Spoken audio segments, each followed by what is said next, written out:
സന്തോഷമുള്ള ഒരു ദിവസമാണെന്ന് നമുക്ക് കരങ്ങളടിച്ച് ഈ കൂട്ടായ്മയിലേക്ക് സ്നേഹത്തോടെ ബന്ധനെ സ്വാഗതം ചെയ്യാം.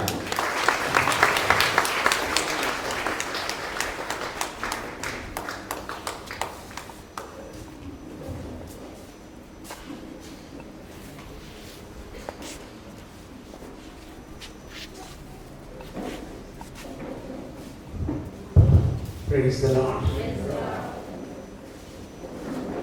നമുക്കൊരു നിമിഷം കണ്ണടച്ച്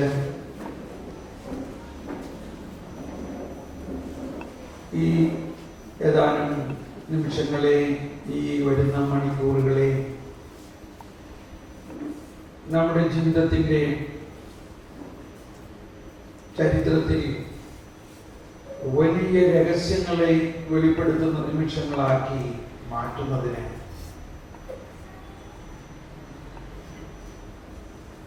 പ്രത്യേകിച്ച് ഈ സ്ഥലം, ഈ ദേവാലയം, ഈ പുണ്യ ഭൂമി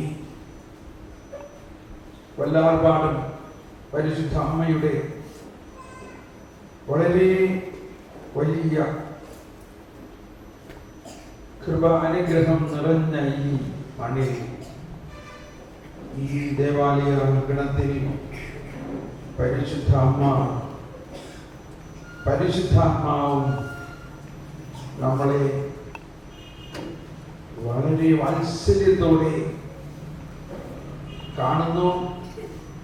അമ്മ മക്കൾക്ക് നൽകാൻ ആഗ്രഹിക്കുന്നതും കൂടുതൽ നൽകിക്കൊണ്ടിരിക്കുന്നതുമായ ആ ദിവ്യ അനുഭവങ്ങളിലേക്ക് നമ്മൾ പ്രവേശിക്കാൻ പോവുകയാണ്.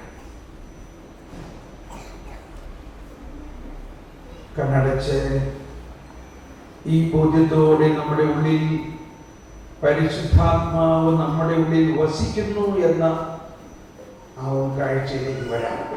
പരിശുദ്ധാത്മാവ് പറന്നിറങ്ങണമെന്നെല്ലാം നമ്മൾ പാടാറുണ്ടെങ്കിലും നമ്മൾ പൂർണ്ണമായി വിശ്വസിക്കേണ്ടത് പരിശുദ്ധ അമ്മയിൽ വസിച്ച പോലെ തന്നെ പരിശുദ്ധാത്മാവ് നമ്മളിലുണ്ട്.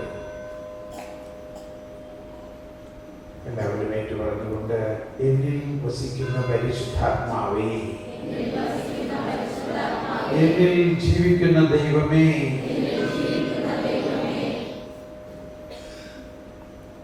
എന്നിൽ തുറക്കണമേ, ജീവജലത്തിന്റെ അരുവിയായി എന്നിൽ നിറഞ്ഞ് കവിഞ്ഞൊഴുകണമേ,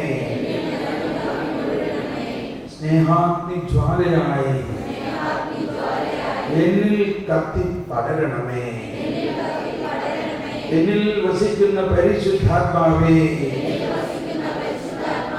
അങ്ങ് കർത്താവാണ്, ജീവദാതാവാണ്, പിതാവിൽ നിന്നും പുത്രനിൽ നിന്നും ഉത്ഭവിക്കുന്നവനാണ്, പിതാവിനോടും പുത്രനോടും ഒപ്പം ആരാധിക്കപ്പെടുന്നവനാണ്.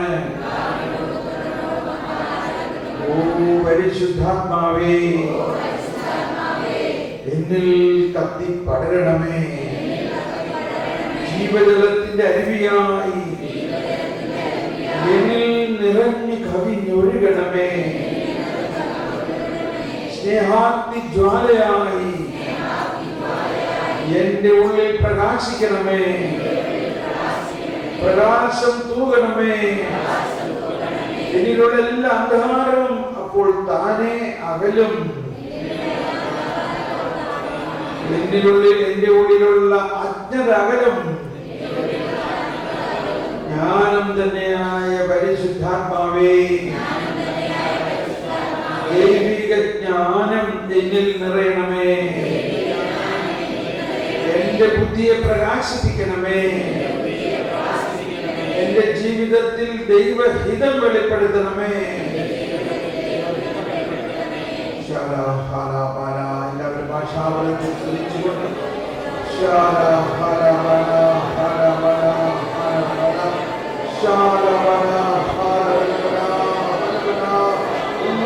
ശബ്ദം ഉയർത്തി സ്തുതിച്ചുകൊണ്ട്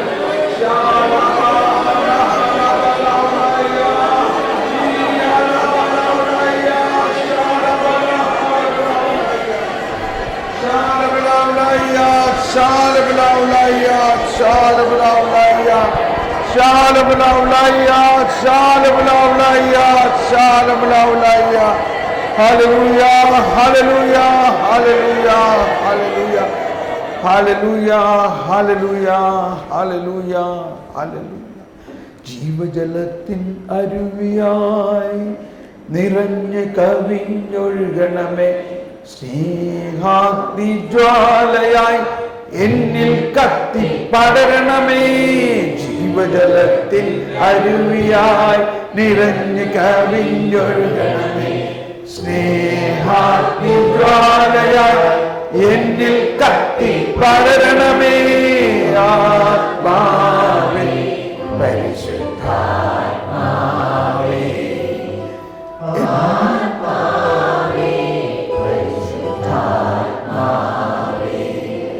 എൻ ഹൃദയത്തിൽ വാഴും ആത്മാവേ, ഹൃദയത്തിൽ വാഴും ആത്മാവേ, നിറയണമേ എന്നിൽ നിറയണമേ,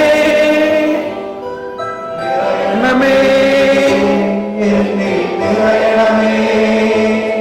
ജീവജലത്തിൻ അരുവിയാൽ നിറഞ്ഞു കവിഞ്ഞൊഴുകണമേ, ജീവജലത്തിൻ അരുവിയാൽ നിറഞ്ഞു കവിഞ്ഞൊഴുകണമേ, സ്നേഹാഗ്നിജ്വാലയാൽ എന്നിൽ കത്തി പടരണമേ, സ്നേഹാഗ്നിജ്വാലയാൽ എന്നിൽ കത്തി പടരണമേ.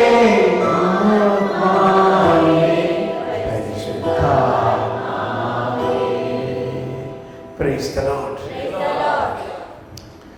നമ്മൾ വർഷങ്ങളായി ഈ കരിസ്മാറ്റിക് പ്രാർത്ഥനാ ഗ്രൂപ്പിൽ പരിശുദ്ധാത്മാവിനെ കുറിച്ചും, കരിസ്മാറ്റിക് എന്ന് പറഞ്ഞാൽ പരിശുദ്ധാത്മാവിൻ്റെ വരദാനങ്ങൾ ഉപയോഗിക്കുകയും അതിലൂടെ പ്രവർത്തിക്കുകയും പ്രാർത്ഥിക്കുകയും ചെയ്യുന്നവരാണ് കരിസ്മാറ്റിക് അല്ലേ. അങ്ങനെയുള്ള പരിശുദ്ധാത്മാവിൻ്റെ പ്രവർത്തനം എന്ന് പറയുന്നത് പടിപടിയായിട്ട് നമ്മുടെ ജീവിതത്തിൽ വളരുന്ന ഒരു അവസ്ഥയാണ്. പടിപടിയായിട്ട് വളരണം. നമ്മൾ ഇന്നലെ കേട്ടതായിരിക്കില്ല ഇന്ന് കേൾക്കുന്നത്. അതൊരു നിധി പോലെയാണ്. നിധി, ആ നിധി അത്രയ്ക്ക് വലുതാണ്. അതുകൊണ്ടാണ് ആ നിധി പരിശുദ്ധ അമ്മയ്ക്ക് പോലും മനസ്സിലായില്ല. അമ്മയ്ക്കത് മനസ്സിലായില്ല. അതിനെക്കുറിച്ച് ജോൺ പോൾ രണ്ടാമൻ മാർപ്പാപ്പ പറയേണ്ടതാണ്. അത് അത്രയ്ക്ക് പടിപടിയായിട്ട് മനസ്സിലാക്കേണ്ട ഒരു ദിവ്യ രഹസ്യമാണ്. ദിവ്യ രഹസ്യം. നമ്മൾ കൊന്ത ചെല്ലുമ്പോൾ ഒന്നാം ദിവ്യ രഹസ്യത്തെക്കുറിച്ച് ധ്യാനിക്കണം എന്ന് പറയും. ധ്യാനിക്കണമെന്നില്ല, നമ്മൾ പിന്നെ അങ്ങ് ചെല്ലി പോവുകയാണ് അല്ലേ. എന്താ? ഗബ്രിയേൽ മാലാഖ ദൈവകൽപ്പനയാൽ പരിശുദ്ധ മറിയത്തോട് മംഗളവാർത്ത അറിയിച്ച ആ ദിവ്യ രഹസ്യത്തെക്കുറിച്ച് ധ്യാനിക്കാം. ധ്യാനിച്ചോ? ധ്യാനിച്ചു കഴിഞ്ഞാൽ എത്ര ദിവസം ധ്യാനിച്ചാൽ മനസ്സിലാവും? എത്ര ദിവസം ധ്യാനിച്ചാൽ മനസ്സിലാവും? അപ്പോൾ അത്രയ്ക്ക് വലിയ കാര്യങ്ങളാണ് പരിശുദ്ധാത്മാവ് നമ്മൾക്ക് വേണ്ടി ഒരുക്കി വച്ചിരിക്കുന്നത്. ഞാനിപ്പോൾ 25 വർഷത്തോളമായി ഈ നവീകരണ അനുഭവത്തിലും ഫുൾ ടൈം എൻ്റെ ജോലിയും എല്ലാം ഉപേക്ഷിച്ച് 25 വർഷമായി കർത്താവിന് വേണ്ടി ശുശ്രൂഷ ചെയ്യുന്നു. മിക്കവാറും എല്ലാ ദിവസവും തന്നെ ലോകമെമ്പാടും ഓടി നടക്കുന്നു. പരിശുദ്ധാത്മാവിനെ കുറിച്ച് എന്തോരം പഠിച്ചു. പക്ഷേ ഇപ്പോഴും എനിക്കിന്ന് തോന്നുന്നത്, എൻ്റെ അറിവ് അല്ലെങ്കിൽ എനിക്കിതുവരെ മനസ്സിലായത് ഒരു എള്ളോളമേ ഉള്ളൂ. എന്തോരം ഉണ്ട്? എള്ളോളം. ഇത് നമ്മുടെ ഒരു പറയലാണില്ലേ. എനിക്ക് എള്ളോളമേ കിട്ടിയുള്ളൂ. ഇനി എത്ര കിട്ടാനുണ്ട്? ഒരു കടലോളം. നമ്മൾ ഇതുവരെ അറിഞ്ഞിട്ടുള്ളത് ഒരു എള്ളോളമേ ഉള്ളൂ. എന്നാൽ ഇനി അറിയാനുള്ളത് ഈ വല്ലാർപാടത്തിന് ചുറ്റും കിടക്കണ അല്ലെങ്കിൽ അതിനപ്പുറത്ത് കിടക്കണ കടൽ പോലെയാണ്. ഇംഗ്ലീഷിൽ ഇങ്ങനെ പറയുന്നു, what I know is a drop and what I do not know is an ocean. എനിക്ക് അറിയാനുള്ളത് പരിശുദ്ധാത്മാവിലൂടെ, ഈശോയിലൂടെ, പിതാവ് നൽകുന്ന, പരിശുദ്ധ അമ്മ നൽകുന്ന, ഇതെല്ലാം നമ്മൾക്ക് അറിയാനുള്ളത് ഇനി എന്തോരമുണ്ട്? എന്തോരമുണ്ട്? എല്ലാവരും ഒന്ന് പറഞ്ഞ്, എന്തോരമുണ്ട്? കടലോളമുണ്ട്. സന്തോഷായോ? ജീവിതകാലം മുഴുവനും പഠിച്ചാലും അത് പൂർത്തിയാവില്ല. ഈ ഇടയ്ക്ക് ജോൺ പോൾ രണ്ടാമൻ മാർപ്പാപ്പ പരിശുദ്ധാത്മാവിനെ കുറിച്ച് നൽകിയ പ്രബോധനങ്ങൾ മാത്രം അടങ്ങുന്ന ഒരു പുസ്തകം എനിക്ക് കിട്ടി. അത് തന്നെ ഒരു ബൈബിളിൻ്റെ അത്രയുണ്ട്. അതായത് ഇതുപോലെ മറ്റൊരു മാർപ്പാപ്പ നൽകിയിട്ടില്ല. അത്രയ്ക്കധികം പരിശുദ്ധാത്മാവിനെ കുറിച്ചുള്ള അറിവും ജ്ഞാനവും വെളിപാടുകളുമാണ്. ഇന്ന് എനിക്കിങ്ങോട്ട് വരുമ്പോൾ ഞാൻ ചോദിച്ചു, ഞാൻ എന്ത് പറയണം ഇവിടെ? എന്ത് പറയണം? അപ്പോൾ എനിക്ക് തോന്നിയത്, ജോൺ പോൾ രണ്ടാമൻ മാർപ്പാപ്പ പരിശുദ്ധാത്മാവിനെ കുറിച്ചും പരിശുദ്ധ അമ്മയെക്കുറിച്ചും, അതായത് പരിശുദ്ധ അമ്മയിൽ എങ്ങനെ പരിശുദ്ധാത്മാവ് പ്രവർത്തിച്ചു. ഇത് അമ്മയുടെ സ്ഥലമാണ്, ഇല്ലേ? ഇവിടെ അമ്മ നമ്മളെ അതിന് സഹായിക്കും. നമ്മൾക്ക് മാതാവിനോടെല്ലാം വളരെ വളരെ ആഴമായ ഭക്തിയുള്ളവരാണ്. അതുപോലെ തന്നെ പരിശുദ്ധാത്മാവിലും ഭക്തിയുള്ളവരാണ്. എങ്കിലും ഇതിൽ ആഴമായി പോകാനുള്ള സാധ്യതകൾ ധാരാളമുണ്ട്. നമ്മൾ ഇതുവരെ അറിഞ്ഞിട്ടുള്ളത് ഇതിപ്പോൾ ഞാൻ കുറ്റം പറയാമെന്ന് വിചാരിക്കരുത്. നമ്മുടെ അറിവ് എന്തായാലും മലയാളം പെരിഫറൽ, അതിന് മലയാളം എന്താ? പെരിഫറൽ, ഉപരിപ്ലവം. Thank you. ഉപരിപ്ലവമായിട്ടുള്ള അറിവേ ആയിട്ടുള്ളൂ. നമ്മൾ ആഴത്തിലേക്ക് നീങ്ങണം. ഏത് മേഖലയിൽ? മാതാവിൽ പരിശുദ്ധാത്മാവ് പ്രവർത്തിച്ചതിൽ.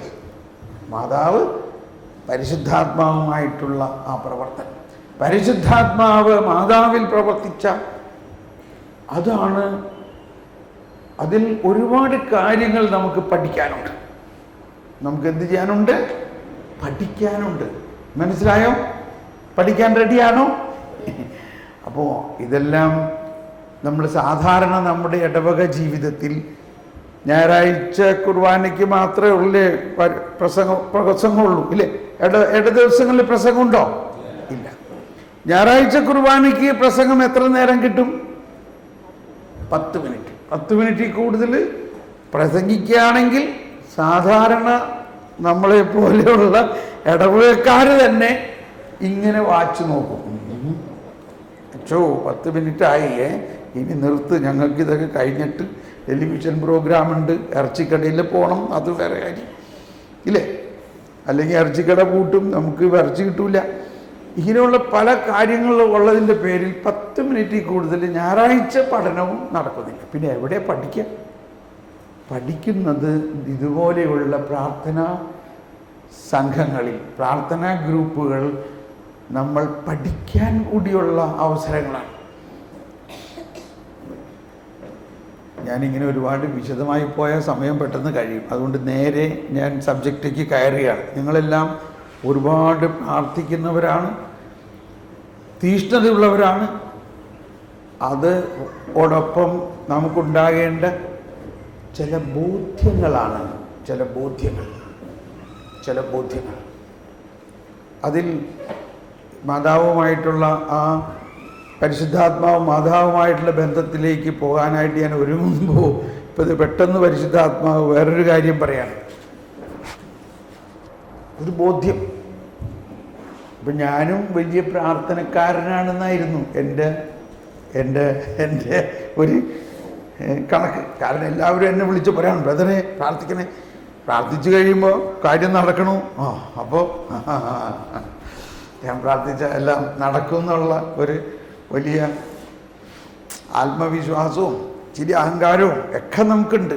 അങ്ങനെ ഇരിക്കുമ്പോഴാണ് ഈ വചനം എൻ്റെ ശ്രദ്ധയിൽ, ഒരുപാട് പറഞ്ഞിട്ടുള്ള വചനമാണ്. ഏതാണത്? റോമാക്കാർക്ക് ഇത് ലേഖനം 8-ാം അധ്യായത്തിൽ 26-ഉം 27-ഉം വചനത്തിൽ പറയുന്നത് ഇതാണ്: എങ്ങനെ പ്രാർത്ഥിക്കണമെന്ന് എനിക്കറിയില്ല. എൻ്റെ ഈ ബലഹീനതയിൽ ആത്മാവ് തന്നെ എന്നെ സഹായിക്കുന്നു. ആത്മാവ് അവാച്യമായ നെടുവീർപ്പുകളിലൂടെ നമുക്ക് വേണ്ടി പ്രാർത്ഥിക്കുന്നു. നമുക്ക് വേണ്ടി ആര് പ്രാർത്ഥിക്കും? പരിശുദ്ധാത്മാവ് പ്രാർത്ഥിക്കുന്നു. ഒരു മൈക്കൊന്ന് ഇവിടെ കൊടുത്താൽ ആരെങ്കിലും ഒന്ന് വായിച്ചാൽ നല്ലത്, അല്ലെങ്കിൽ അവിടെ നിന്ന് വായിക്കാമോ? റോമർ 8:26. അതിന് നമ്മുടെ ബലഹീനതയിൽ ആത്മാവ് നമ്മെ സഹായിക്കുന്നു.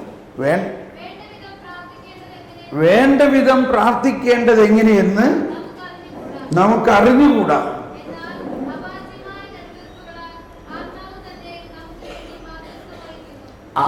അവാച്യമായ നെടുവീർപ്പുകളാൽ ആത്മാവ് തന്നെ നമുക്ക് വേണ്ടി മാധ്യസ്ഥം വഹിക്കുന്നു. തുറന്നു വായിക്കാം.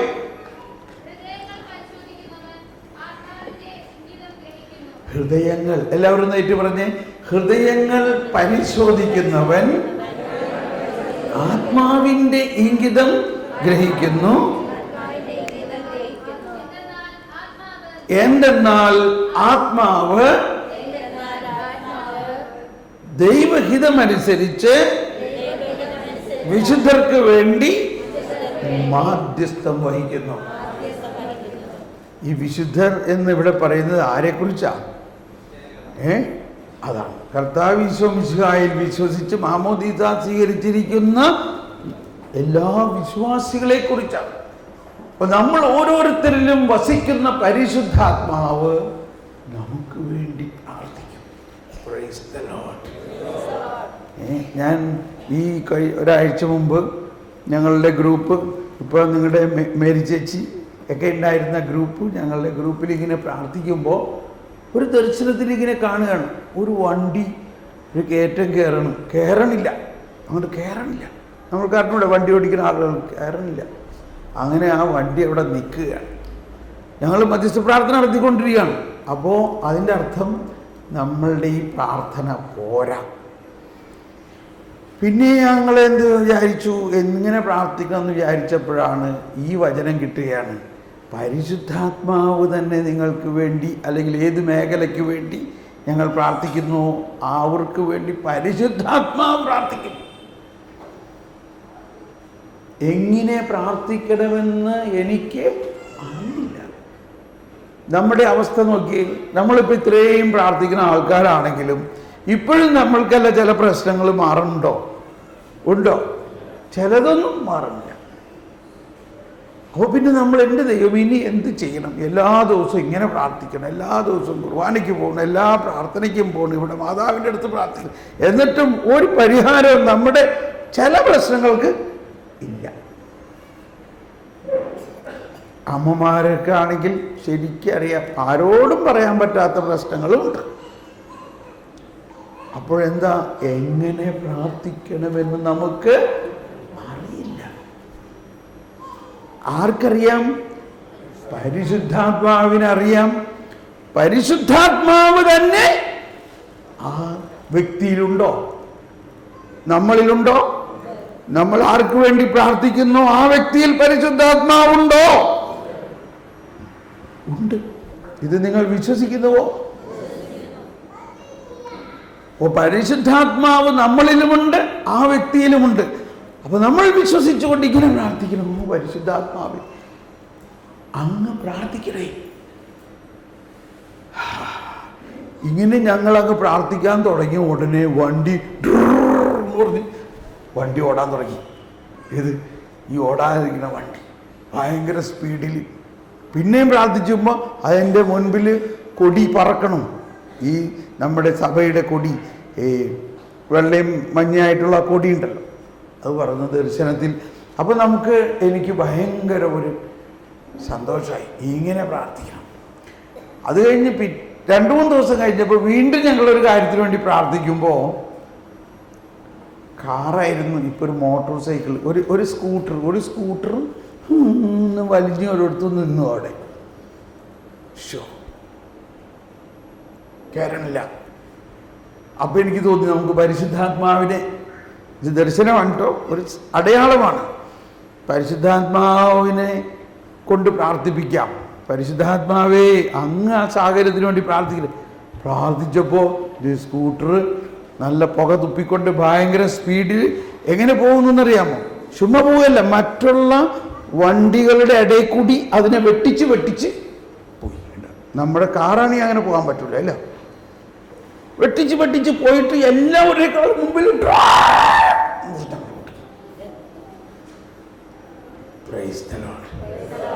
അത് കഴിഞ്ഞ് വീണ്ടും 2 ദിവസം കഴിഞ്ഞ് നമ്മൾ ഇതേ ഗ്രൂപ്പിൽ ഇങ്ങനെ പ്രാർത്ഥിച്ചുകൊണ്ടിരിക്കുമ്പോൾ ഇങ്ങനെ ദർശനം കാണുകയാണ്, ആരും ഇങ്ങനെ വെള്ളം തൂകണത്, കൈ കൊണ്ട് ഇങ്ങനെ വെള്ളം എടുത്ത് തൂകണം, എന്തോ നനയ്ക്കണമായി. ഞാൻ വിളിച്ചത് എന്താണിത്, ആരോ കൈ കൊണ്ട് ഇങ്ങനെ വെള്ളം തൂകണം. ഒരു വലിയ പ്രയോജനമില്ല, ആ ചെടികളൊക്കെ വാടിയിരിക്കണം. അങ്ങനെ ഇരിക്കുമ്പോൾ ഒരു സ്പ്രിംഗ്ലർ എന്ന് പറഞ്ഞാൽ മനസ്സിലായില്ലേ? സ്പ്രിംഗ്ലർ, വെള്ളം ഇങ്ങനെ കറങ്ങി, ഇങ്ങനെ ഒരു ഫൗണ്ടൻ മാതിരി കറങ്ങി ഇങ്ങനെ വരും. അപ്പോൾ നമ്മൾ പരിശുദ്ധാത്മാവേ പ്രാർത്ഥിക്കണേന്ന് പ്രാർത്ഥിച്ചപ്പോൾ ഈ കൈ കൊണ്ട് തൂവലൊക്കെ പോയി, ഒരു പൈപ്പ് ലൈൻ വന്നു, അതും ഒരു സ്പ്രിംഗ്ലർ വന്നു, ആ സ്പ്രിംഗ്ലറിൽ നിന്ന് വെള്ളം ഇങ്ങനെ തൂകാൻ തുടങ്ങി. ഞങ്ങൾ ശക്തമായിട്ടങ്ങ് പ്രാർത്ഥിക്കുമ്പോൾ ഇത് ഭയങ്കര ശക്തമായിട്ടങ്ങ് ഉയർന്ന് എല്ലാ പ്രദേശവും നനച്ച് മനോഹരമായി അതിലെല്ലാം പുഷ്പങ്ങളെല്ലാം വിരിയാൻ തുടങ്ങി. മനസ്സിലായോ? അപ്പോൾ 3 ദിവസത്തെ അനുഭവമാണ്. 4-ാം ദിവസവും വേറൊരു സംഭവം കൂടി ഉണ്ടായി. ഇതെല്ലാം കഴിഞ്ഞ് വീണ്ടും ഒരു കാര്യം പ്രാർത്ഥിക്കുമ്പോൾ ഒരു റോക്കറ്റ് ഇങ്ങനെ പൊങ്ങിപ്പോണു, ഭയങ്കര സ്പീഡിൽ തീ കൊടുത്തുകൊണ്ട്. എനിക്ക് മനസ്സിലായില്ല അതെന്താണ്. അപ്പോൾ ഇതിപ്പോൾ നമ്മൾ കരിസ്മാറ്റിക് ഭാഷയാണ് കേട്ടോ പറയണേ, മനസ്സിലാവണ്ടല്ലോ. ഞാൻ അന്ന് രാത്രിയും വരെ പ്രാർത്ഥിച്ചു, എന്താണ് ഈ റോക്കറ്റ് കാണിച്ചതെന്നതിൻ്റെ അർത്ഥം. രാത്രി ആയപ്പോൾ പറയുകയാണേ, ഈ റോക്കറ്റിനങ്ങ് തീ കൊടുത്തു കഴിഞ്ഞാൽ പിന്നെ ഒരാൾക്കും അതിനെ കൺട്രോൾ ചെയ്യാൻ പറ്റില്ല. പിന്നെ കൺട്രോൾ ചെയ്യാൻ പറ്റുമോ? പിന്നെ കൺട്രോൾ ചെയ്യാൻ പറ്റില്ല. പിന്നെ അത് താനേ അങ്ങ് പോയിക്കോളും. Praise the Lord. എന്ന മാതിരിയാണ് പരിശുദ്ധാത്മാവാകുന്ന ആ അഗ്നി കൊണ്ട് പ്രാർത്ഥിച്ചു കഴിഞ്ഞാൽ ഒരു റോക്കറ്റ് വിട്ട മാതിരിയാണ്, അത് താനേ പോയിക്കോളും. അപ്പം ഞാൻ ചോദിച്ചു, പിന്നെ ഞാൻ എന്ത് ചെയ്യണം? നീ ഒന്നും ചെയ്യണ്ട, മിണ്ടാതെ അവിടെ കുത്തിയിരുന്നാൽ മതി, സമാധാനമായിട്ടൊന്ന് ഇരിക്കുന്നി. നമുക്കെപ്പോഴും ആവലാതിയല്ലേ? എന്തുകൊണ്ട് ആവലാതി? വിശ്വാസമില്ലാഞ്ഞിട്ട്. എന്തുകൊണ്ട് ആവലാതി? ഈ പ്രാർത്ഥിച്ച കാര്യം നടക്കുമോ? നടന്നില്ലെങ്കിലോ? അയ്യോ, നടന്നില്ലെങ്കിൽ ആകെ പ്രശ്നമായി. അതുകൊണ്ട് നടക്കും. പരിശുദ്ധാത്മാവാണ് പ്രാർത്ഥിച്ചേക്കണേ. നടക്കും. ഏതുപോലെ? റോക്കറ്റ് വിട്ടിരിക്കുന്നു, അതങ്ങ് പോയിക്കോളും. അതിൽ കൊണ്ടുപോയിരിക്കുന്ന ആ സാറ്റലൈറ്റിനെ അതിൻ്റെ ഭ്രമണപഥത്തിലെത്തിക്കും. ഒന്നുകൊണ്ട് ഭയപ്പെടണ്ട. അതാണ് പഴയ നിയമത്തിലും പുതിയ നിയമത്തിലും ഒരുപാട് സ്ഥലത്ത് പറയുന്നത്. കർത്താവിൽ ആശ്രയിക്കുക. ഇപ്പോൾ പെട്ടെന്ന് വരുന്നൊരു ഭാഗം, മോശ ചെങ്കടൽ കിടക്കുന്ന സമയത്ത് കർത്താവ് മോശയോട് പറഞ്ഞു, കർത്താവ് നിനക്ക് വേണ്ടി യുദ്ധം ചെയ്യും, നീ വെറുതെ സമാധാനമായിട്ട് ഒരിടത്ത് ഇരുന്നാൽ മതി. അപ്പോൾ നമ്മുടെ പ്രാർത്ഥനകളിലുണ്ടാകേണ്ട ഒരു പ്രധാന വ്യത്യാസം ഇതാണ്. പരിശുദ്ധാത്മാവ് നമുക്ക് വേണ്ടി പ്രാർത്ഥിക്കും. നമുക്കൊരു നിമിഷം ഇപ്പം തന്നെ ആ ബോധ്യത്തോടൊന്ന് പ്രാർത്ഥിച്ച്, നമ്മൾ ഒരുപാട് കാര്യങ്ങൾക്ക് പ്രാർത്ഥിക്കുന്നവരാണ്. എന്നാൽ നമ്മൾ പ്രാർത്ഥിക്കണോ, ഞാൻ ഇത്ര ഇന്നമാതിരി പ്രാർത്ഥിച്ചു, അങ്ങനെ ചെയ്തു, ഇങ്ങനെ ചെയ്തു, അതെല്ലാം വിട്ടിട്ട് കണ്ണടച്ച് ഓ പരിശുദ്ധാത്മാവേ അങ്ങ് പ്രാർത്ഥിക്കണേ. നിങ്ങൾ ഏതെങ്കിലും മേഖലകൾ പ്രാർത്ഥിക്കാനുള്ളത് നിങ്ങളുടെ മനസ്സിലുള്ളത് എടുക്കുക. കർത്താവേ, എനിക്കറിയില്ല ഇതിനു വേണ്ടി എങ്ങനെ പ്രാർത്ഥിക്കണമെന്ന് എനിക്കറിയില്ല. എൻ്റെ വ്യക്തിപരമായ പ്രശ്നങ്ങൾ, കുടുംബ പ്രശ്നങ്ങൾ, സാമ്പത്തിക പ്രശ്നങ്ങൾ, കടബാധ്യതകൾ എന്തോ ആയിക്കൊള്ളട്ടെ, എനിക്കറിയില്ല എങ്ങനെ പ്രാർത്ഥിക്കണം. എന്നാൽ എന്നിൽ വസിക്കുന്ന പരിശുദ്ധാത്മാവേ അങ്ങ് കർത്താവാണ്, അങ്ങ് ദൈവമാണ്, അങ്ങ് എനിക്ക് വേണ്ടി പ്രാർത്ഥിക്കും. അങ്ങ് ദൈവഹിതമനുസരിച്ച് ആണ് എനിക്ക് വേണ്ടി പ്രാർത്ഥിക്കുന്നത്. ഇനി പ്രാർത്ഥിച്ചോ.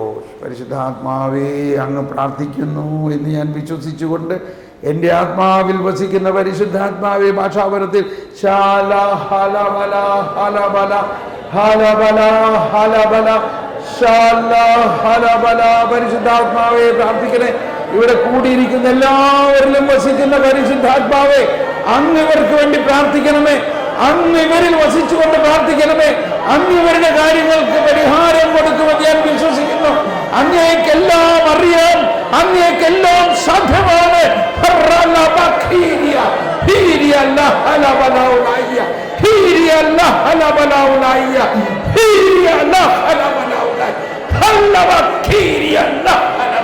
പരിശുദ്ധാത്മാവ് പ്രാർത്ഥിക്കുന്നു.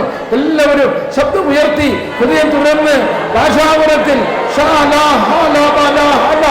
പരിശുദ്ധാത്മാവ് പ്രാർത്ഥിക്കുന്നു. പരിശുദ്ധാത്മാവ് പ്രാർത്ഥിക്കുന്നു. പരിശുദ്ധാത്മാവ് പ്രാർത്ഥിക്കുന്നു. പരിശുദ്ധാത്മാവ് പ്രാർത്ഥിക്കുന്നു. പരിശുദ്ധാത്മാവേ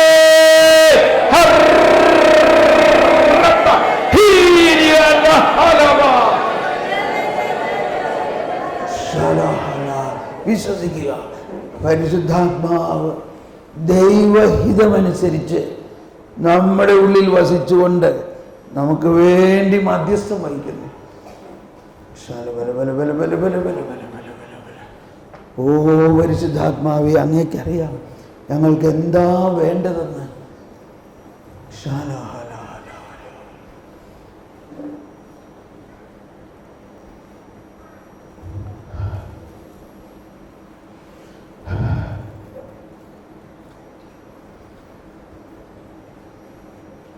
പരിശുദ്ധാത്മാവ് പ്രാർത്ഥിച്ചുകൊണ്ടിരിക്കുകയാണ്. നമ്മുടെ ഹൃദയത്തിൽ വസിക്കുന്ന പരിശുദ്ധാത്മാവ്, നമ്മൾ ആർക്ക് വേണ്ടി പ്രാർത്ഥിച്ചോ അവരുടെ ഹൃദയത്തിൽ വസിക്കുന്ന പരിശുദ്ധാത്മാവ്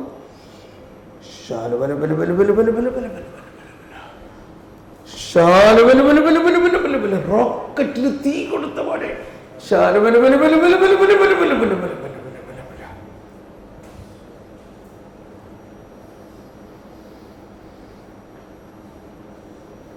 ജീവജലത്തിൻ അരുവിയായി നിറഞ്ഞു കവിഞ്ഞൊഴുകണമേ. സ്നേഹാഗ്നിജ്വാലയായി എന്നിൽ കത്തി പടരണമേ. ജീവജലത്തിൻ അരുവിയായി നിറഞ്ഞു കവിഞ്ഞൊഴുകണമേ. സ്നേഹാഗ്നിജ്വാലയായി എന്നാത്മാവിൽ പടരണമേ. ആത്മാവേ പരിശുദ്ധാത്മാവേ എൻ ഹൃദയത്തിൽ വാഴും ആത്മാവേ. നിൽക്കട്ടെ. ഇനി രണ്ടാമതൊരു പ്രാർത്ഥന. ഇത് ഇന്നു മുതൽ നിങ്ങളിങ്ങനെ പ്രാർത്ഥിച്ചു തുടങ്ങിക്കോ. അത്ഭുതാവഹമായ അനുഗ്രഹങ്ങളുടെയും അറിവിൻ്റെയും കവാടം തുറക്കും. ഇനി വേറൊന്ന്, മർക്കോസിന്റെ സുവിശേഷത്തിൽ 14-ാം അധ്യായം 32-ാമത്തെ വചനം വായിക്കാം. മർക്കോസിന്റെ സുവിശേഷം 14-ാം അധ്യായത്തിൽ 32-ാമത്തെ വചനത്തിൽ പറയുകയാണ്. മൈക്ക്. അവൻ ഗെത്സമനി എന്ന് വിളിക്കുന്ന സ്ഥലത്ത് എത്തി. എല്ലാവരും ഒന്ന് ഏറ്റു പറഞ്ഞേ, കരമുയർത്തി ഏറ്റു പറഞ്ഞേ എല്ലാവരും. അവൻ ശിഷ്യന്മാരോട് പറഞ്ഞു, ഞാൻ പ്രാർത്ഥിക്കുമ്പോൾ നിങ്ങൾ ഇവിടെ ഇരിക്കുവിൻ. മതി മതി, എല്ലാവരും ഒന്നുകൂടി ഏറ്റു പറഞ്ഞേ. എന്ത് പറഞ്ഞു? അവൻ ഗെത്സമനി എന്ന് വിളിക്കപ്പെടുന്ന സ്ഥലത്തെത്തി അവൻ ശിഷ്യന്മാരോട് പറഞ്ഞു, ഞാൻ പ്രാർത്ഥിക്കുമ്പോൾ നിങ്ങൾ ഇവിടെ ഇരിക്കും. ഒന്നെല്ലാവരും ഉച്ചസ്വരത്തിൽ പ്രഘോഷിച്ച്, ഞാൻ പ്രാർത്ഥിക്കുമ്പോൾ നിങ്ങൾ ഇവിടെ ഇരിക്കുവിൻ.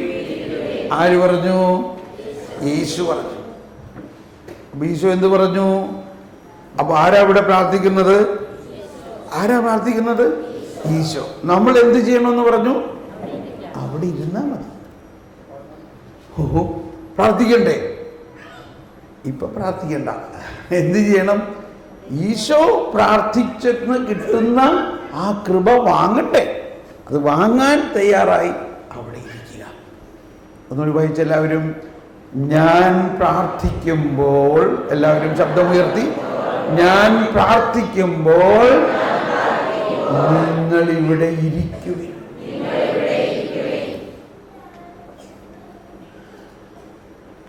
ആര് പ്രാർത്ഥിക്കുന്നതാ നല്ലത്? നമ്മൾ പ്രാർത്ഥിക്കണോ അതോ ഈശോ പ്രാർത്ഥിക്കണതോ? ഇപ്പൊ നമ്മൾ ആദ്യം കേട്ടു പരിശുദ്ധാത്മാവ് പ്രാർത്ഥിക്കുന്നു. ഇപ്പൊ എന്താ കേൾക്കുന്നേ? ഈശോ നമുക്ക് വേണ്ടി പ്രാർത്ഥിക്കുന്നു. ഇത് തന്നെയാണ് റോമറിൽ തന്നെ. റോമർ 8-ാം അധ്യായത്തിലേക്ക് വരാം. റോമർ 8:34 നോക്കി. റോമർ 8:34 പറയുന്നത് എന്താണ്? ഈശോ നമുക്ക് വേണ്ടി പിതാവിന്റെ വലതുഭാഗത്ത് മധ്യസ്ഥം വഹിച്ചുകൊണ്ടിരിക്കുന്നു. വായിക്കാം. മരിച്ചവനെങ്കിലും ഉത്ഥാനം ചെയ്തവനും ദൈവത്തിന്റെ വലതുഭാഗത്തിരുന്ന് നമുക്ക് വേണ്ടി മാധ്യസ്ഥം വഹിക്കുന്നവനുമായ യേശുക്രിസ്തു തന്നെ. ഒന്നെല്ലാവരും കരമുയർത്തി ശബ്ദമുയർത്തി വിശ്വസിച്ചുകൊണ്ട് ഏറ്റു പറയാം. വായിച്ചോ. മരിച്ചവനെങ്കിലും, മൈക്ക് എല്ലാവരും ശബ്ദമുയർത്തി കരമുയർത്തി ഏറ്റു പറഞ്ഞുകൊണ്ട്, മരിച്ചവനെങ്കിലും ഉത്ഥാനം ചെയ്തവനും ദൈവത്തിന്റെ വലതുഭാഗത്തിരുന്ന് നമുക്ക് വേണ്ടി മാധ്യസ്ഥം വഹിക്കുന്നവനുമായ യേശുക്രിസ്തു തന്നെ. കേട്ടോ, യേശുക്രിസ്തു ഇന്ന് ചെയ്യണത് എന്താ? നമുക്ക് വേണ്ടി മധ്യസ്ഥം വഹിച്ചുകൊണ്ടിരിക്കുകയാണ്.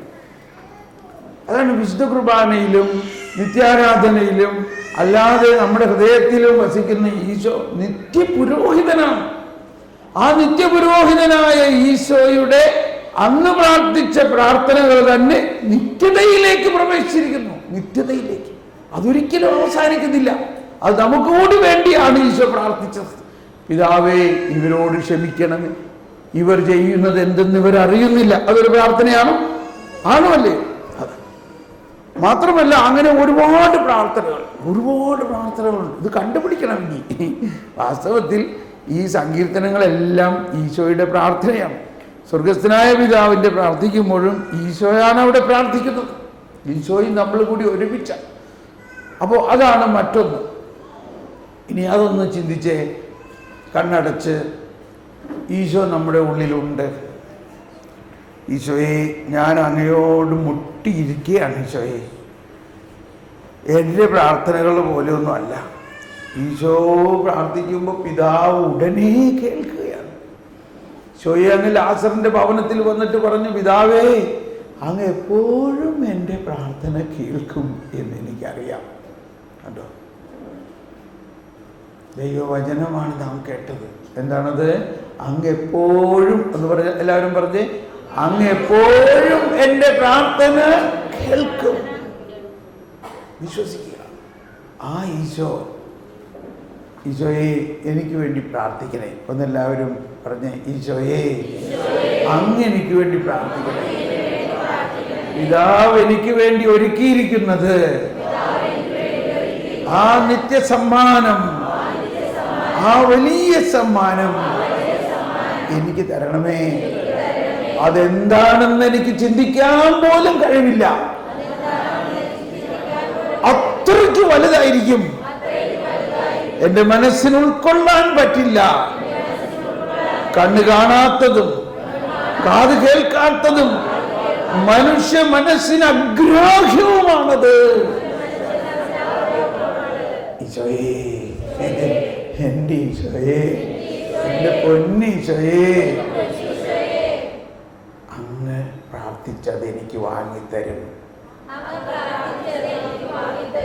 ഞാൻ സ്വീകരിക്കുന്നു. സ്തുതിക്കുക. ഈശോയേ, ഈശോയേ അങ്ങ് പ്രാർത്ഥിക്കുന്നു. ഈശോയെ അങ്ങ് എനിക്ക് വേണ്ടി പ്രാർത്ഥിക്കുന്നു. ഈശോയെ അങ്ങ് എനിക്ക് വേണ്ടി പ്രാർത്ഥിക്കുന്നു. ഈശോയെ അങ്ങ് എനിക്ക് വേണ്ടി പ്രാർത്ഥിക്കുന്നു. ഞാൻ സ്വീകരിക്കുന്നു. ഞാൻ അങ്ങയുടെ അടുത്ത് ഒട്ടിയിരിക്കുന്നു. Praise the Lord. ഇതൊക്കെ ഓരോ സാമ്പിളാണ്. ഇതേമാതിരി നിങ്ങൾ പ്രാർത്ഥിക്കണം. ഇനി മൂന്നാമതൊന്ന് ഈശോ തന്നെ പറഞ്ഞു. സ്വർഗസ്ഥനായ പിതാവിൻ്റെ പ്രാർത്ഥന പഠിപ്പിച്ചു കഴിഞ്ഞിട്ട് ഈശോ പറഞ്ഞു, നീ പ്രാർത്ഥിക്കുന്നതിന് മുമ്പ് തന്നെ എന്ന് പറഞ്ഞ എല്ലാവരും, നീ പ്രാർത്ഥിക്കുന്നതിന് മുമ്പ് തന്നെ നിന്റെ പിതാവിനറിയാം നിനക്കെന്താണ് ആവശ്യം. പിന്നെ എന്ത് പ്രാർത്ഥിക്കണം പറയും. ഇപ്പം നമ്മൾ മാതാവിൻ്റെ അടുത്ത് വന്ന് നൊവേനയൊക്കെ ചെല്ലണ ആൾക്കാരാണ് ഇല്ലേ? എവിടെ നൊവേനയുണ്ടോ അവിടെയൊക്കെ നമ്മളുണ്ട്. നൊവേന മാതാവ് തന്നെ ഉണ്ടാക്കിയൊരു പ്രാർത്ഥനയാണ്. അതാണ് 9 ദിവസം മാതാവ് അപ്പസ്തോലന്മാരെ കൂട്ടിപ്പിടിച്ചിരുത്തി 9 ദിവസം. അതിനാണ് നവനാൾ എന്ന് പറയുന്നത്. അങ്ങനെയാണ് നൊവേന ഉണ്ടായത്. പക്ഷെ എന്നിരുന്നാലും എന്താ പ്രാർത്ഥിക്കണ്ടേ? എന്താ നമ്മൾ എല്ലാ ദിവസവും പ്രാർത്ഥിക്കണേ? നമ്മൾ നമ്മുടെ ഇഷ്ടത്തിൽ, നമ്മുടെ ബുദ്ധിയിൽ, നമ്മുടെ ആഗ്രഹങ്ങളാണ് പ്രാർത്ഥിക്കണത്. യോഹന്നാൻ ക്രൂസ്, വലിയ പണ്ഡിതനായ വേദപാരംഗതനായ യോഹന്നാൻ ക്രൂസ് പിതാവ് തൻ്റെ കർമ്മല മലകയറ്റം എന്ന പുസ്തകത്തിൽ പറഞ്ഞിരിക്കുന്ന, അത് വലിയ കഠിനമായ കാര്യമൊന്നുമല്ല, വളരെ ലളിതമായ കാര്യം. അമ്മമാർക്കൊക്കെ എളുപ്പം മനസ്സിലാകും. അമ്മ കറി വെച്ചു. ഇപ്പം നമ്മുടെ നാട്ടിലെ പശ്ചാത്തലത്തിൽ നോക്കുകയാണെങ്കിൽ നല്ല എരിവും പുളിയുള്ള മീൻ കറി വെച്ചു ഇല്ലേ? കടൽ മീൻ ഇഷ്ടം പോലെ. അതില്ലാണ്ട് നമുക്കൊരു ദിവസം ഭക്ഷണം കഴിക്കാൻ തന്നെ പറ്റില്ല ഇല്ലേ? അതെല്ലാം വെച്ച് കഴിഞ്ഞ് ആ മീൻകറി എടുത്തു നോക്കിക്കഴിഞ്ഞപ്പോൾ നല്ല എരിവുണ്ട്. അപ്പനെ നല്ല ഇഷ്ടം, നമുക്കിഷ്ടമായി. പക്ഷേ ഈ പിള്ളേർക്ക് എന്ത് ചെയ്യും? നീ എരിവുള്ള മീൻകറി കൂട്ടോ? കണ്ടോ? പക്ഷേ അപ്പം അമ്മ എന്ത് ചെയ്തു? ഈ പിള്ളേർക്ക് വേണ്ടി, നമ്മുടെ കൊച്ചു മകൾക്ക് വേണ്ടി അത്ര എരിവില്ലാത്ത വേറെ ഒരു രുചിയിലുള്ള വേറൊരു കറി ഉണ്ടാക്കാം. അമ്മയ്ക്ക് കഷ്ടപ്പാടാണ്. ഇനി രണ്ടാമത് കറിക്ക് അരിയണം, വേറെ അടുപ്പ് കൂട്ടണം, പാത്രം തേക്കണം ഒക്കെ ഉണ്ടാക്കി. എന്തുകൊണ്ടാണ്? എൻ്റെ മോൾക്ക് പ്രത്യേകമായ ഒരെണ്ണം ഉണ്ടാക്കി വയ്ക്കണം. കാരണം അല്ലെങ്കിൽ അവൾ ഇത് കഴിച്ച്, അവൾക്ക് എരിവും ഇതൊക്കെ ഉള്ളത് കഴിച്ചാൽ അവൾക്ക് പ്രയാസമാവില്ലേ? അവർ കഴിക്കാൻ തന്നെ പറ്റിയെന്ന് വരില്ല, കഴിച്ചാൽ അസുഖമാകാൻ സാധ്യതയുണ്ട്. അങ്ങനെ അമ്മച്ചി ഈ കറി ഉണ്ടാക്കി. സന്തോഷമുണ്ട്, എൻ്റെ മോൾക്ക് വേണ്ടി മാത്രം ഉണ്ടാക്കിയതാണത്. അങ്ങനെ ഊൺ മേശയിൽ വന്നപ്പോൾ ഈ കൊച്ചു നോക്കിയപ്പോൾ അത് നല്ല മുളക് ചാറ്, നല്ല ചുമന്ന നിറമാണ്. അവൾക്ക് അത് മതി, ഈ ചുമന്ന നിറമുള്ള കറി. അപ്പോൾ അമ്മ പറഞ്ഞു, എൻ്റെ മോള് നീ എന്തീ പറയണത്? ഈ ചുമന്ന നിറമുള്ള കറി നിനക്ക് അറിഞ്ഞൂടെ അതിനകത്ത് എന്താന്ന്? അത് കഴിച്ചാൽ നിന്റെ എവിടേക്ക് എരിയും? വായരിയും, എല്ലാം എരിയും. ഈ രാത്രി ഉറങ്ങില്ല. ഇത് നീ കഴിക്കണ്ട, നിനക്ക് വേണ്ടി മാത്രം ഞാൻ ഉണ്ടാക്കിയ ഈ കറി നിനക്ക് വേണ്ടി മാത്രം ഉണ്ടാക്കിയതാണ്. എനിക്കത് വേണ്ട, എനിക്ക് അമ്മ ഉണ്ടാക്കിയ മറ്റേ കറി മതി. എൻ്റെ കർത്താവേ, എന്താ നീ പറയണേ? ഇതെങ്ങാനും നീ കഴിക്കുകയാണെങ്കിൽ നിനക്ക് അസുഖമാവും, അത് കഴിക്കണ്ട. ഇങ്ങനെ 9 പ്രാവശ്യം കൊച്ചു കരഞ്ഞു എന്ന് വിചാരിക്കുക. അപ്പം പറയാണ്, എന്തെങ്കിലും ആവട്ടെ, അതങ്ങ് കൊടുക്ക്, സമാധാനമാവട്ടെ. ഉദ്ദിഷ്ട കാര്യം സാധിച്ചു, ഉപകാരസ്മരണം. ഇതാണ് യോഹന്നാൻ ക്രൂസ് പറയാണ്, നമ്മുടെ പ്രാർത്ഥനകൾ കേൾക്കണില്ലേ? എല്ലാം കേൾക്കണം. പ്രാർത്ഥന കേൾക്കണ കർത്താവ്, എന്ത് പ്രാർത്ഥിച്ചാലും കേൾക്കണം. പക്ഷേ ഇങ്ങനെയാണ് കേൾക്കണത്.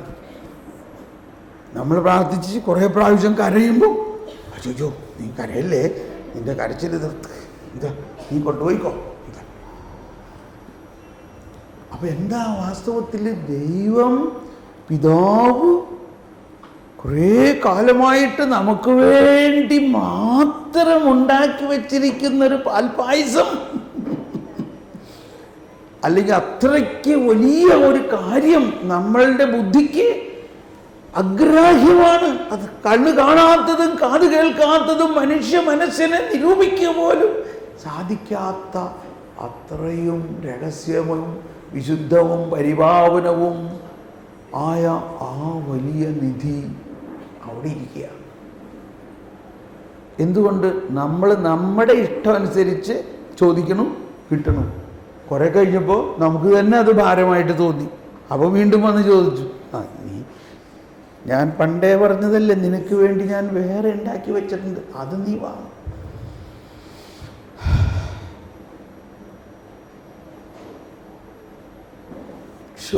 ഇപ്പൊ ചിലർ ചിന്തിക്കുക, എൻ്റെ ബ്രദറെ ഇത് കുറേ നാൾ മുമ്പേ ഒന്ന് പറഞ്ഞിരുന്നെങ്കിൽ നന്നായിരുന്നില്ലേ.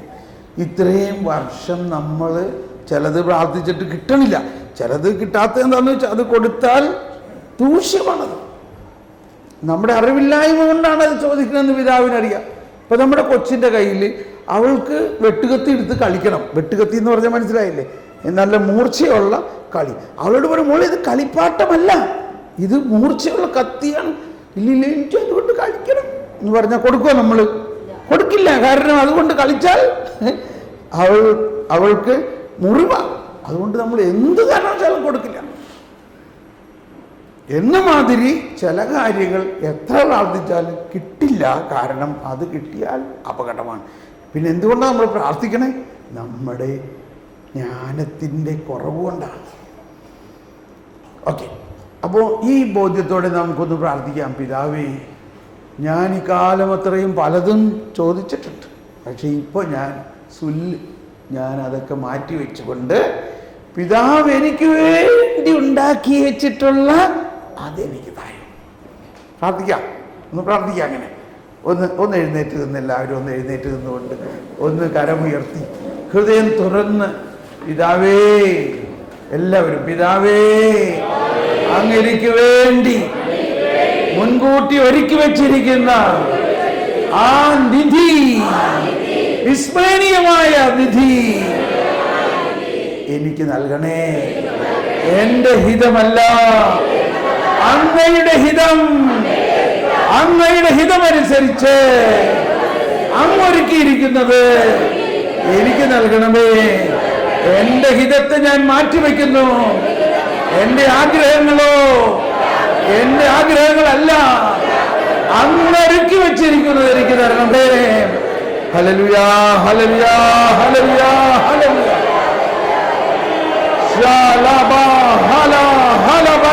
പരിശുദ്ധാത്മാവേ, അവിടുത്തെ ഹിതം ഞങ്ങൾക്ക് വെളിപ്പെടുത്തി തരണമേ. യേശുവേ, എനിക്ക് വേണ്ടി പ്രാർത്ഥിക്കണമേ. അപ്പാ പിതാവേ, അങ്ങ് ഒരുക്കി വെച്ചിരിക്കുന്നത് ഞങ്ങൾക്ക് നൽകണമേ. ഹല്ലേലൂയ, അങ്ങ് ഒരുക്കി വെച്ചിരിക്കുന്നത് ഞങ്ങൾക്ക് തരണമേ. Praise the Lord. പ്രാർത്ഥന കഴിഞ്ഞു. ഇത് സംഭവിക്കുമോ? എന്തുകൊണ്ടാണ്? നമുക്ക് വേണ്ടി ഒരുക്കി വെച്ചിരിക്കുന്ന ഇത് വേറെ ആർക്കും കൊടുക്കാൻ പറ്റുമോ? ഇരിക്കാം. Praise the Lord. ഇപ്പൊ ഇനി നമ്മൾ പ്രാർത്ഥിക്കുമ്പോൾ നാളെ രാവിലെ തന്നെ അല്ലെങ്കിൽ ഇന്ന് വൈകുന്നേരം തന്നെ ഇപ്പൊ നമ്മൾ പ്രാർത്ഥിച്ചു, നമ്മുടെ പ്രാർത്ഥനയിൽ വ്യത്യാസം ഉണ്ടാകണം. ഇത് കർത്താവ് ഈശോ പറഞ്ഞേക്കണ പ്രാർത്ഥനകളല്ലേ, ഇല്ലേ? അപ്പോൾ ബോധ്യങ്ങളിൽ വ്യത്യാസം ഉണ്ടാകണം. പഴയ നിയമത്തിൽ പറഞ്ഞിരിക്കുന്നതിൽ നിന്നും വളരെയധികം വ്യത്യസ്തമാണ് പുതിയ നിയമത്തിലെ പ്രാർത്ഥനകൾ. ഇപ്പം നമ്മൾ എല്ലായിടത്തും ഞാൻ പറയാറുള്ള കാര്യമാണ്, നിങ്ങളുടെ ഗ്രൂപ്പിൽ പറയണതല്ല. എല്ലായിടത്തും ഞാൻ ചെല്ലുമ്പോൾ ഇങ്ങനത്തെ പാട്ട് കേൾക്കാറുണ്ട്. ഏലിയായിൽ നിറഞ്ഞ പോലെ, മോശയിൽ നിറഞ്ഞ പോലെ, ദാവീദിൽ നിറഞ്ഞ പോലെ. അപ്പം ഞാൻ പാട്ടുകാരോട് ചോദിക്കും, അത്രയും മതിയോ? അപ്പം അവർ അത്രയും തന്നെ കിട്ടിയാൽ നമുക്ക് വലിയ കാര്യം. ഏലിയായിൽ നിറഞ്ഞ പോലെ. ആഹാ, ഞാൻ ചോദിച്ചു, നീ മാമോദീസ സ്വീകരിച്ചിട്ടുണ്ടോ? പിന്നെ അല്ലാണ്ട്, ഞാൻ അന്തോണിയാണ്, ഞാൻ തോമാസാണ്, ഞാൻ നസ്രാണിയാണ്, ഞാൻ മാമോദീസ സ്വീകരിച്ചു. അപ്പം എന്താ കിട്ടിയേ? ഏലിയായിൽ നിറഞ്ഞതാണോ കിട്ടിയത്? ദാവീദിൽ നിറഞ്ഞതാണോ കിട്ടിയത്? എന്ത് ഈ ബ്രദർ പറഞ്ഞതിൻ്റെ അർത്ഥം? അത് മനസ്സിലാക്കണം. നിന്റെ ഉള്ളിൽ ദാവീദ് നിറഞ്ഞതിനേക്കാളും ഏലിയായിൽ നിറഞ്ഞതിനേക്കാളും എലീശായിൽ നിറഞ്ഞതിനേക്കാളും വലിയ കർത്താവ് യേശു മിശിഹായിൽ നിറഞ്ഞ ആ നിറവാണ് നിന്റെ ഉള്ളിൽ ഇപ്പോ ഉള്ളത്. ഹല്ലേലൂയ. അത് നീ ഒന്ന് മനസ്സിലാക്കിയേ. അത് മനസ്സിലാക്കുമ്പോൾ തന്നെ ഭയങ്കര സന്തോഷമുണ്ടോ? ആരാണ് നമ്മൾ? നമ്മുടെ ഉള്ളിൽ നിറഞ്ഞിരിക്കുന്നത് ആരാണ്? കർത്താവ് യേശു മിശിഹായിൽ നിറഞ്ഞ ആ നിറവ്.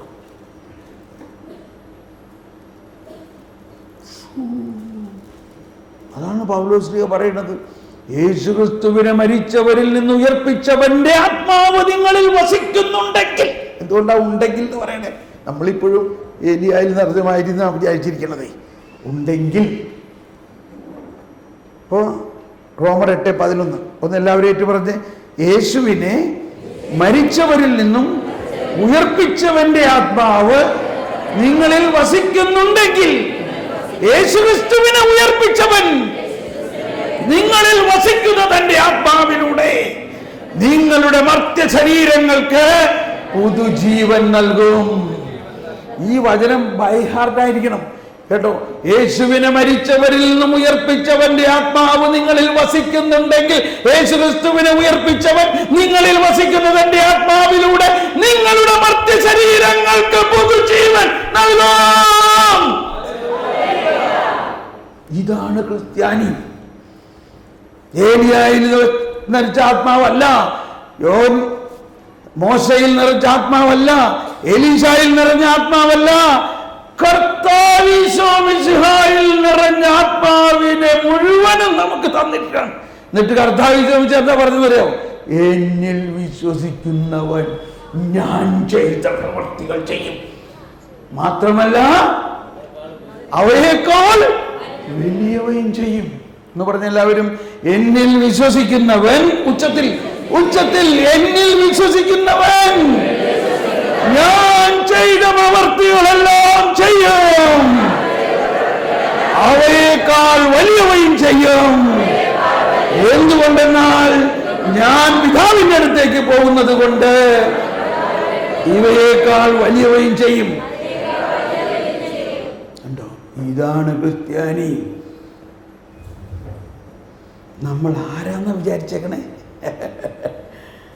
നമ്മൾ കർത്താവ് യേശു മിശിഹാ തന്നെയാണ്. നമ്മൾ മറ്റൊരു ക്രിസ്തുവാണ്. അതാണ് ഗലാത്യ ലേഖനം 3:27 വായിച്ച്. ഗലാത്യ ലേഖനം 3:27 അല്ലെങ്കിൽ ഒരുപാട് സ്ഥലത്ത് പൗലോസ് പറയുന്നില്ല, ഞാനല്ല, എന്നിൽ ക്രിസ്തു വസിക്കുന്നു. 3:27 പറയാണ്. ഗലാത്യ 3:27 യേശുക്രിസ്തുവിനോട് ഐക്യപ്പെട്ട് അവിടെ ജ്ഞാനസ്നാനം സ്വീകരിച്ചിരിക്കുന്നവർ ക്രിസ്തുവിനെ ധരിച്ചിരിക്കുന്നു. വായിച്ചോ? ക്രിസ്തുവിനോട് ഐക്യപ്പെടാൻ വേണ്ടി ജ്ഞാനം സ്വീകരിച്ചിരിക്കുന്ന നിങ്ങളെല്ലാവരും ക്രിസ്തുവിനെ ധരിച്ചിരിക്കുന്നു. എല്ലാവരും ഒന്ന് കരമുയർത്തി ശബ്ദമുയർത്തി ഏറ്റു പറഞ്ഞേ,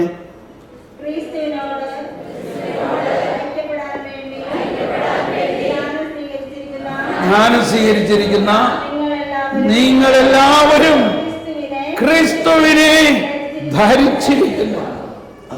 ക്രിസ്തുവിനെ ധരിച്ചിരിക്കുന്നു. ക്രിസ്തു നിങ്ങളിലുണ്ട്.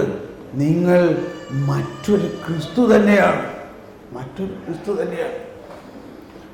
Praise the Lord. Thank you. അപ്പോൾ അടിസ്ഥാനപരമായി നമ്മുടെ പ്രാർത്ഥനകളിൽ ഒരു വളർച്ച ഉണ്ടാകുന്നുണ്ടോ? ഇങ്ങനെ പ്രാർത്ഥിക്കുമ്പോൾ വലിയ വളർച്ച. ഇന്ന് നിങ്ങൾ കുറേ നേരം ഈ 3 രീതിയിൽ പിതാവ് ഒരുക്കി വച്ചിരിക്കുന്നു. അത് ഈശോനെ പ്രാർത്ഥിച്ച് നമുക്ക് തരുന്നു. പരിശുദ്ധാത്മാവും പ്രാർത്ഥിക്കുന്നു. ഈ രീതിയിൽ കുറച്ചു നേരം പ്രാർത്ഥിക്കുമ്പോൾ റോക്കറ്റിന് തീ കൊടുത്ത മാതിരിയായിരിക്കും. നിങ്ങളുടെ സകല പ്രശ്നങ്ങൾക്കും പരിഹാരമുണ്ടാകും. നമുക്ക് ഭയങ്കര സമാധാനം കിട്ടും. നമ്മൾക്ക് വലിയ ശക്തി നമ്മളിൽ തന്നെ ഉണ്ട് എന്നുള്ള അനുഭവം ഉണ്ടാകും. നമ്മൾക്ക് പ്രാർത്ഥിക്കുമ്പോൾ ഞാൻ ആരെയും വിമർശിക്കുകയല്ല, ഇതൊക്കെ നമ്മുടെ പ്രാർത്ഥനയിൽ ഉണ്ടാകേണ്ട വളർച്ച. എന്നിൽ ഇങ്ങനെ വരണമേ എന്നല്ല പ്രാർത്ഥിക്കേണ്ടത്. വരണമേ എന്ന് എന്തുകൊണ്ട് പ്രാർത്ഥിക്കുന്നു? നമുക്കിപ്പോഴും അറിഞ്ഞൂടാ നമ്മുടെ ഉള്ളിൽ ആരാ ഉള്ളത്. ജ്ഞാനസ്നാനത്തിലൂടെ നമുക്ക് എന്ത് കിട്ടി? സ്ഥൈര്യലേപനത്തിലൂടെ നമുക്ക് എന്ത് കിട്ടി? വിശുദ്ധ കുർബാനയിലൂടെ നമുക്ക് എന്ത് കിട്ടി? യേശുവിനെ, പരിശുദ്ധാത്മാവിനെ. നമ്മുടെ ലത്തീൻ ആരാധനാക്രമത്തിൽ അനാഫ്ര പ്രാർത്ഥന അല്ലെങ്കിൽ എപ്പിക്ലെസിസിൽ എന്താണ്? Father you are holy, the fountain of all holiness. പരമപരിശുദ്ധനായ പിതാവേ, സകല പരിശുദ്ധിയുടെയും ഉറവിടമായ ദൈവമേ, അങ്ങിൽ നിന്ന് യേശുക്രിസ്തു വഴിയായി സകല പരിശുദ്ധിയും ജീവനും പരിശുദ്ധാത്മാവിന്റെ പ്രവർത്തനത്തിലൂടെ വരുന്നു. ഓ പരിശുദ്ധാത്മാവേ, ഈ യാഗവസ്തുക്കളിൽ നിറഞ്ഞ ഇതിനെ ഉജ്ജീവിപ്പിക്കുകയും നവീകരിക്കുകയും വിശുദ്ധീകരിക്കുകയും ചെയ്യണമേ. പരിശുദ്ധാത്മാവ് വന്നോ. എവിടെ വന്നു? നമ്മൾ ഓരോരുത്തരിലും വന്നു, ഓരോ കുർബാനയിലും.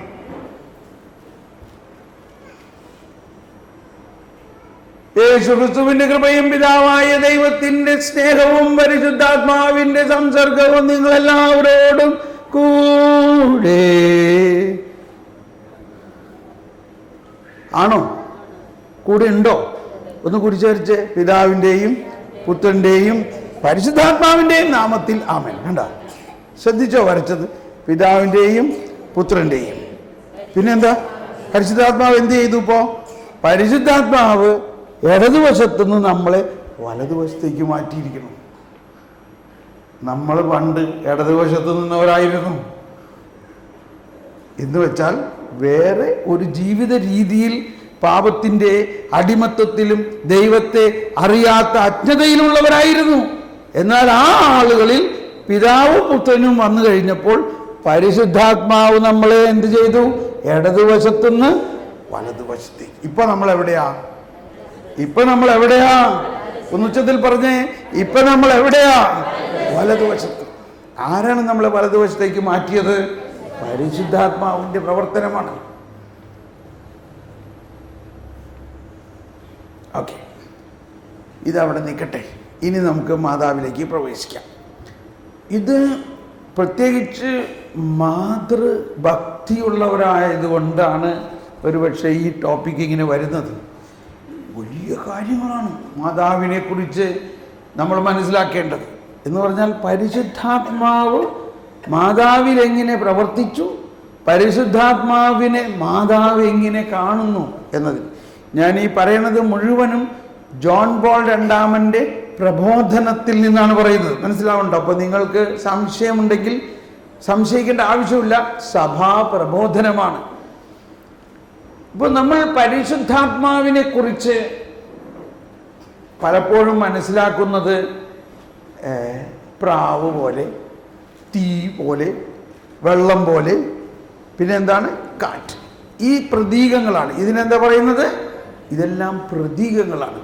പ്രതീകങ്ങളുടെ ആവശ്യം എന്തിനാന്ന് വെച്ചാൽ, പ്രതീകങ്ങളുടെ ആവശ്യം ഒരു വാസ്തവത്തെ, ഒരു സത്യത്തെ വാക്കുകളിലൂടെ, ഭാഷകളിലൂടെ പറഞ്ഞ് മനസ്സിലാക്കാൻ പറ്റില്ല. ഈ ഉദാഹരണത്തിന് ഭാരതത്തിൻ്റെ പതാക ഈ കൊച്ചുങ്ങളെ സംബന്ധിച്ച് അതൊരു തുണിക്കഷ്ണമായിരിക്കാം, ഇല്ലേ? അതൊരു വാസ്തവത്തിൽ ഒരു ക്ലോത്ത്, ഒരു തുണിയുടെ കഷ്ണമാണ്. പക്ഷേ അതിൽ ഉള്ള നിറങ്ങളും അതിൽ ഉള്ള ചക്രവും അതിനെക്കുറിച്ച് നമുക്ക് അറിവ് കിട്ടിയിരിക്കുന്നത് എന്തായിട്ടാണ്? അത് നമ്മുടെ രാജ്യത്തിൻ്റെ പതാകയാണ്. അതുകൊണ്ട് നമ്മൾ അതിനെ സെല്യൂട്ട് ചെയ്യുന്നു. എന്തുകൊണ്ട് നമ്മളതിനെ സെല്യൂട്ട് ചെയ്യണമെന്ന്, ഈ പതാകയും നമ്മളുമായിട്ടുള്ള ബന്ധമെന്ന് ഒന്ന് വാക്കുകൾ കൊണ്ട് എക്സ്പ്രസ് ചെയ്യാൻ പറ്റുമോ? എന്ന പോലെയാണ് ഈ ദൈവിക രഹസ്യങ്ങളിൽ പലതും. ഈശോ അപ്പമെടുത്ത് വാഴ്ത്തി പറയുകയാണ്, ഇതെൻ്റെ ശരീരമാണ്. ഇതിനെ എക്സ്പ്ലെയിൻ ചെയ്യാൻ നമുക്ക് പറ്റുമോ? എന്ന പോലെ തന്നെ പ്രതീകങ്ങൾ ഉപയോഗിക്കുന്നത് ഒരു ആശയപ്രപഞ്ചം, ഒരു വാസ്തവത്തിൻ്റെ ഉള്ളിലുള്ള ആശയപ്രപഞ്ചം, വലിയ ആശയം മനസ്സിലാക്കിക്കാൻ വേണ്ടിയാണ്. അപ്പോൾ പരിശുദ്ധാത്മാവിനെ വിവിധ പ്രതീകങ്ങളിലൂടെയാണ് നമ്മൾ കാണുന്നതെങ്കിലും പരിശുദ്ധാത്മാവ് ആരാകുന്നു? പരിശുദ്ധാത്മാവ് ഒരു വ്യക്തിയാകുന്നു, ഒരു വ്യക്തിയാകുന്നു. അത് കാറ്റോ തീയോ പ്രാവോ ഒന്നുമല്ല. പരിശുദ്ധാത്മാവിന് ഒരു വ്യക്തിത്വമുണ്ട്. കർത്താവാകുന്നു, ജീവദാതാവാകുന്നു. അപ്പോൾ പരിശുദ്ധാത്മാവിനെ കുറിച്ച് ഈശോ എപ്പോഴും പറയുമ്പോൾ അവൻ എന്നാ പറയുന്നത്. അവൻ വരുമ്പോൾ അവൻ നിങ്ങളെ കണ്ടോ. അപ്പൊ അവിടെ ഒരു പൗരുഷമായ ഒരു പുരുഷ ശബ്ദമാണ് അവിടെ ഉപയോഗിക്കുന്നത്. നമ്മൾ വിശ്വാസ പ്രമാണത്തിൽ പറയുന്നുണ്ട്, കർത്താവും ജീവദാതാവും പിതാവിനോടും പുത്രനോടും സമനായവനും. കണ്ടോ, ആരാണ് പരിശുദ്ധാത്മാവ്? പിതാവിനോടും പുത്രനോടും സമനായവനും, പിതാവിൽ നിന്നും പുത്രനിൽ നിന്നും ഉത്ഭവിക്കുന്നവനും, പിതാവിനോടും പുത്രനോടും ഒപ്പം ആരാധിക്കപ്പെടുന്നവനും, കർത്താവ്, ജീവദാതാവ്. ജീവദാതാവ് എന്ന് പറഞ്ഞാൽ ജീവൻ നൽകുന്നവൻ. എന്തുകൊണ്ടാണ് ജീവൻ നൽകുന്നു എന്ന് പറയുന്നത്? മനുഷ്യവംശം മുഴുവനും പാപം മൂലം മരണാവസ്ഥയിലായിരുന്നു, നിർജീവാവസ്ഥയിലായിരുന്നു. അവരുടെ ആത്മാവ് മരിച്ച അവസ്ഥയിലായിരുന്നു. അങ്ങനെ ആത്മാവ് മരിച്ച അവസ്ഥയിലായിരുന്ന മനുഷ്യവംശത്തെ മുഴുവനും യേശുക്രിസ്തുവിലൂടെ നടന്ന രക്ഷാകര പദ്ധതിക്ക് ശേഷം പരിശുദ്ധാത്മാവിലെ പുനർജീവിപ്പിച്ചിരിക്കുന്നു. അതാണ് ജീവദാതാവ്. അപ്പോൾ ത്രിത്വത്തിലെ മൂന്നാമത്തെ ആൾ. അപ്പൊ നമ്മുടെ വിശ്വാസ പ്രമാണത്തിൽ പരിശുദ്ധാത്മാവിനെ കുറിച്ചാണ് ഏറ്റവും കൂടുതൽ പറയുന്നത്. ഇപ്പോ പിതാവിനെ കുറിച്ച് നമുക്കറിയാം, സൃഷ്ടാവും സർവശക്തനും. ഓക്കെ, കർത്താവായ ഈശോ മിശിഹായിൽ നമ്മൾ വിശ്വസിക്കുന്നു. എന്നിട്ട് ഈശോ മിശിഹായെ കുറിച്ച് പറയുമ്പോൾ എന്താ പറയുന്നത്? കന്യാമറിയത്തിൽ നിന്നും പരിശുദ്ധാത്മാവിലൂടെ, മറിയം പരിശുദ്ധാത്മാവിലൂടെ ഗർഭം ധരിച്ചു. കണ്ടോ, അപ്പൊ ഈശോ മിശിഹ രണ്ടാമത്തെ ആളായ പുത്രൻ തമ്പുരാൻ ഈശോ മിശിഹായായി മനുഷ്യാവതാരം ചെയ്തതിൽ ഉണ്ടായ ഏറ്റവും വലിയ രഹസ്യം എന്താ? മാതാവും പരിശുദ്ധാത്മാവും. മറിയം പരിശുദ്ധാത്മാവിലൂടെ ഗർഭിണിയായി. ജോൺ പോൾ രണ്ടാമൻ മാർപ്പാപ്പയുടെ പ്രബോധനങ്ങളിൽ എനിക്ക് ഏറ്റവും എന്നെ ശക്തിപ്പെടുത്തിയ, എനിക്ക് ഭയങ്കര ശക്തി കിട്ടാൻ തുടങ്ങിയ ആ ഒരു കാര്യം, അത് ഞാൻ നിങ്ങളോട് പറയാം. ജോൺ പോൾ രണ്ടാമൻ മാർപ്പാപ്പ ഒരുപാട് സ്ഥലത്തെടുത്ത് പറയുന്ന ഹീസ് എ പേഴ്സൺ, അവനൊരു വ്യക്തിയാണ്. പരിശുദ്ധാത്മാവ് ഒരു വ്യക്തിയാണെന്നുള്ളത് മനസ്സിലാക്കാൻ ഒരുപാട് സ്ഥലത്ത് നമ്മളെ പഠിപ്പിക്കുന്നുണ്ട്. എന്നാൽ ഈ ജോൺ പോൾ മാർപ്പാപ്പയുടെ ഒരു അനുഭവമാണ് മാതാവും പരിശുദ്ധാത്മാവും. ആ അനുഭവത്തിൽ നിന്നാണ് അദ്ദേഹം പറയുന്നത്. വെറും ഒരു തിയോളജിക്കൽ പ്രസന്റേഷൻ പോലെ അല്ല. അതാണ് അതിൻ്റെ മനോഹാരിത. അപ്പൊ അത് മാതാവിനോട്, അപ്പൊ ഇത് മുഴുവനും ഈ പരിശുദ്ധാത്മാവിനെ കുറിച്ച് ഒരുപാട് കാര്യങ്ങൾ സുവിശേഷത്തിൻ്റെ ആരംഭത്തിൽ തന്നെയുണ്ട്. ഏതിലെല്ലാം? മത്തായിയുടെ സുവിശേഷം 1-ാം അധ്യായത്തിലും ലൂക്ക 1-ാം അധ്യായത്തിലും. ലൂക്കയും മത്തായിയുടെയും 1-ാം അധ്യായത്തിൽ പരിശുദ്ധാത്മാവും മാതാവും ആയിട്ടുള്ള ആ ബന്ധമാണ് നമ്മൾ പഠിക്കുന്നത്. അവിടെ മാലാഖ പരിശുദ്ധ മറിയത്തോട് വചിച്ചു. കണ്ടോ, നമ്മുടെ കർത്താവിൻ്റെ മാലാഖയാണല്ലോ നമ്മുടെ പ്രാർത്ഥനയുടെ ഏറ്റവും അടിസ്ഥാന പ്രാർത്ഥനയാണ്. നമ്മുടെ ഏറ്റവും രാവിലെ നമ്മൾ കർത്താവിൻ്റെ മാലാഖ മക്കളെ കുരിശ് വരയ്ക്കടാ, കുരിശ് വരച്ചു. എന്താ കർത്താവിൻ്റെ മാലാഖ ഇതിനോട് നമ്മൾ പടപടയെന്ന് അങ്ങ് പറഞ്ഞു പോവാണ്. എന്താ പറയണേ? കർത്താവിൻ്റെ മാലാഖ പരിശുദ്ധ മറിയത്തോട് വചിച്ചു. മറിയം പരിശുദ്ധാത്മാവിലൂടെ